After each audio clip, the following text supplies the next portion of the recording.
గల్లా జయదేవ్ ఎక్కడా? రెండేళ్లుగా వినబడుతోంది ఈ ప్రశ్న. Till now no answer. దాదాపుగా పాలిటిక్స్ వదిలేసినట్టే అనేది బయట వినిపిస్తున్న టాక్. వరుసగా 2 సార్లు గెలిచిన గల్లా జయదేవ్కు ఏమైంది?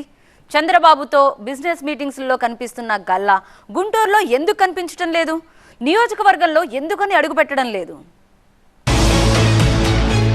గల్లా రాజకీయాలు వదిలేస్తున్నారా? గుంటూరు ఎంపీగా పోటీ చేయరా? 2 సార్లు గెలిచి ఎందుకు ఈ నిర్ణయం? అంతా అమర్ రాజా కోసమేనా? మిస్టర్ ప్రైమ్ మినిస్టర్ అనగలిగిన గొంతు అది. కానీ 2 ఏళ్లుగా ఆ వాయిస్ వినిపించడం లేదు. ఇకపై గల్లా జయదేవ్ నుంచి పొలిటికల్ వాయిస్ వినిపించకపోవచ్చు అని కూడా అంటున్నారు. దీనంతటికీ కారణం అమర్ రాజా బ్యాటరీస్. కాలుష్య కారణాలతో జగన్ ప్రభుత్వం ఈ ప్లాంట్ మూసివేతకు ఆదేశాలిచ్చింది. పర్యావరణ నిబంధనలు పాటించడం లేదంటూ అమర్ రాజా బ్యాటరీస్ ప్లాంట్ మూసివేతకు పొల్యూషన్ కంట్రోల్ బోర్డు ఉత్తర్వులు కూడా ఇచ్చింది. కానీ హైకోర్టు స్టే ఇవ్వడంతో మూసివేత ఉత్తర్వులు నిలిచిపోయాయి. ఎప్పుడైతే చిత్తూరు జిల్లాలోని అమర్ రాజా ప్లాంట్ కాలుష్యంపై వార్తలొచ్చాయో అప్పటి నుంచి గల్లా జయదేవ్ పొలిటికల్ వాయిస్ కూడా ఆగిపోయింది.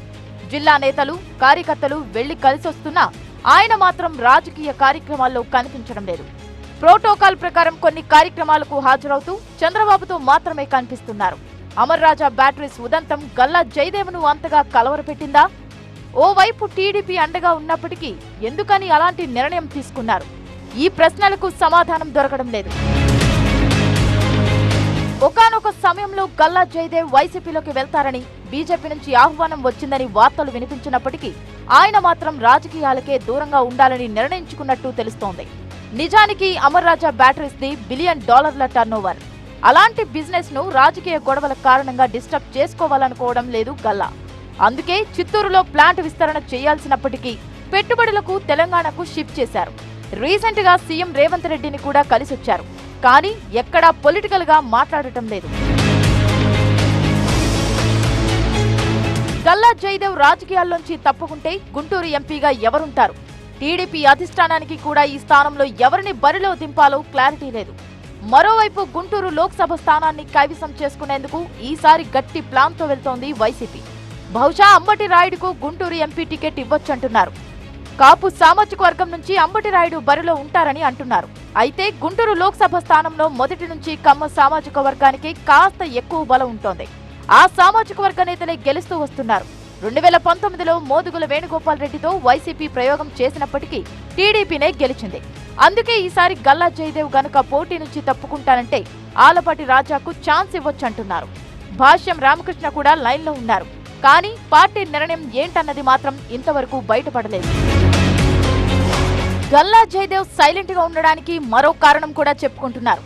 బీజేపీతో పొత్తులో భాగంగా విజయవాడ లేదా గుంటూరు లోక్సభ స్థానాలు కూడా పరిశీలనలో ఉన్నాయట. 400+ టార్గెట్ లో భాగంగా దక్షిణాదిపై ఫోకస్ పెట్టింది బీజేపీ. ఇందుకోసం అవసరమైతే ప్రాంతీయ పార్టీలతో పొత్తు పెట్టుకోవాలనుకుంటోంది. దక్షిణాది నుంచి కనీసం 100 స్థానాలను లక్ష్యంగా పెట్టుకుంది బీజేపీ. ఆ 100 లోక్సభ స్థానాల జాబితాపై కేంద్ర బీజేపీలో ఎప్పుడో కసరత్తు కూడా పూర్తయింది. అలా బీజేపీ లిస్టు చేసుకున్న లోక్సభ స్థానాల్లో ఏపీ నుంచి 5-6 ఉన్నాయంటున్నారు. విశాఖ, నర్సాపురం, విజయవాడ, రాజంపేట, తిరుపతి. ఇక్కడ విజయవాడ కాదంటే గుంటూరును సెలెక్ట్ చేసుకోవచ్చంటున్నారు. అందుకే గల్లా జయదేవ్ కు బీజేపీ నుంచి ఆఫర్ వచ్చిందని ఒకసారి, లేదు ఈ టికెట్ ను బీజేపీకే ఇస్తారని మరోసారి టాక్ నడుస్తూ వస్తోంది. ఒకానొక దశలో గల్లా జయదేవ్ గుంటూరు వదిలేసి చంద్రగిరి వెళ్లిపోవచ్చని కూడా అనుకున్నారు. చిత్తూరు జిల్లాలో గల్లా ఫ్యామిలీకి బలం ఉంది. గల్లా అరుణ్ కుమారి 4 సార్లు ఎమ్మెల్యేగా గెలిచారు కూడా. అయితే ప్రస్తుతం ఇక్కడ చెవిరెడ్డి భాస్కర్ రెడ్డికి ఎక్కువ బలం కనిపిస్తోంది. చెవిరెడ్డిని ఫేస్ చేయడం అంత ఈజీ కాదనుకొని సైలెంట్ గా ఉన్నారని కూడా చెప్పుకుంటున్నారు. మొత్తానికి గుంటూరు నుంచి ఎంపీగా గాని, చంద్రగిరి నుంచి ఎమ్మెల్యేగా గాని పోటీ చేసేందుకు గల్లా జయదేవ్ అంత ఉత్సాహంగా లేరు అన్నది మాత్రం గట్టిగా వినిపిస్తోంది. ఒకవేళ గల్లా జయదేవ్ గనక రాజకీయాల నుంచి తప్పుకుంటే ఇక గల్లా ఫ్యామిలీ మొత్తం రాజకీయాల నుంచి వైదొలిగినట్టే. ఆ కుటుంబం నుంచి రాజకీయాల్లో ఉన్న ఒకే ఒక్కరు గల్లా జయదేవ్ మాత్రమే. ఏదేమైనా రాష్ట్ర రాజకీయాల్లో గుంటూరు పార్లమెంట్ స్థానానికి ముఖ్యమైన పాత్ర. ఎంతో మంది ఉద్దండులు గుంటూరు నుంచి గెలిచి రాష్ట్ర రాజకీయాలను శాసించారు. లాల్ జాన్ బాషా, రాయపాటి సాంబశివరావు, కొత్త రఘురామయ్య, ఎన్జీ రంగా వంటి ప్రముఖులు ఇక్కడ నుంచి విజయం సాధించారు.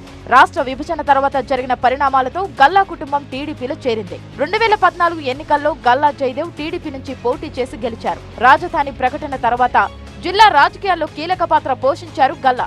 అందుకే 2019లోనూ రెండోసారి అవకాశం ఇచ్చింది. రాష్ట్రంలో అధికారం కోల్పోయినప్పటికీ రాజధాని పోరాటంలో చురుగ్గా పాల్గొన్నారు గల్లా జయదేవ్. సరిగ్గా అదే సమయంలో అమర్ రాజా ఫ్యాక్టరీ విషయంలో పలు ఆరోపణలు వచ్చాయి. అప్పటి నుంచి గుంటూరు నియోజకవర్గానికి గల్లా దూరంగా ఉంటూ వస్తున్నారు. వచ్చే ఎన్నికల్లో పోటీ చేయబోనని ప్రకటించారని కూడా చెబుతున్నారు. అయితే ఇప్పటి వరకు గల్లా గాని ఆయన కుటుంబ సభ్యులు గాని ఎలాంటి ప్రకటన చేయలేదు. మొత్తానికి ఈసారి కొత్త అభ్యర్థి టీడీపీ నుంచి బరిలో ఉంటారన్న ప్రచారం జరుగుతోంది. గత ఎన్నికల్లో టీడీపీ గెలిచిన లోక్సభ స్థానాలు 3. అందులో కృష్ణమ్మకు అటు ఇటు ఉండే నియోజకవర్గాల్లో విజయం సాధించారు. అంటే విజయవాడ, గుంటూరు ఎంపీ స్థానాలను గెలిచారు. కానీ ఈ 2 నియోజకవర్గాల్లో రాజకీయమే అంతుపట్టడం లేదు. విజయవాడ ఎంపీ టికెట్ ఇవ్వడం లేదని స్వయంగా చంద్రబాబు చెప్పి పంపించారంటున్నారు కేశినేని నాని. అధిష్టానం నిర్ణయమే శిరోధార్యం అంటూ విజయవాడ ఎంపీగా 3వ సారి గెలుస్తారంటున్నారు. కృష్ణమ్మకు మరోవైపున పిన్ డ్రాప్ సైలెన్స్ కనిపిస్తోంది. ఎంపీ గల్లా జయదేవ్ పొలిటికల్ గా ఒక్క మాట కూడా మాట్లాడటం లేదు. పార్టీ కూడా టికెట్ సిట్టింగ్కే ఇస్తున్నది, లేనిది తేల్చడం లేదు. మొత్తానికి కృష్ణమ్మకు అటు ఇటు ఓ అంతులేని కథ మాత్రం నడుస్తోంది.